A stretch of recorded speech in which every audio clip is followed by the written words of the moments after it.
শরীয়তপুরে ডাকাত দলের এলোপাতাড়ি গুলিতে আহত হয়েছেন অন্তত 4 জন। পাবনায় মহাসড়কে গাছের গুড়ি ফেলে 20 থেকে 25টি যানবাহনে ডাকাতির ঘটনা ঘটেছে।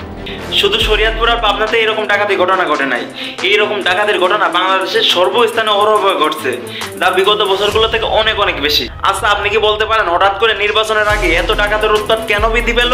উত্তরটা খুবই সোজা। বাংলাদেশের নতুন ষড়যন্ত্রের ম্যাপ অঙ্কন চলতেছে, যাতে ইউনূস সরকারকে ব্যর্থ করা যায়, যাতে 25 সালের নির্বাচনকে ব্যর্থ করা যায়। এখন আমরা অনেকেই পাতা ফাঁদে পা দিয়ে ফেলেছি, আমরা ইউনূস সরকারকে ব্যর্থ করার অপচেষ্টা চালাচ্ছি। এখন আমাদের উচিত ছিল 24-এর গণ অভ্যুত্থানে যেভাবে কাঁধে কাঁধ মিলিয়ে লড়েছিলাম, যেভাবে দেশকে ধর্মীয় দাঙ্গা থেকে বাঁচানোর জন্য মুসলিম হয়েও সারা রাতভরে মন্দির পাহারা দিয়েছিলাম, যেভাবে ভারতের সৃষ্টি বন্যাকে দেশের সর্বাঞ্চলের লোক একত্রিত হয়ে প্রতিরোধ করেছিলাম, ঠিক সেইভাবে আমাদের প্রতিরোধ করা উচিত ছিল।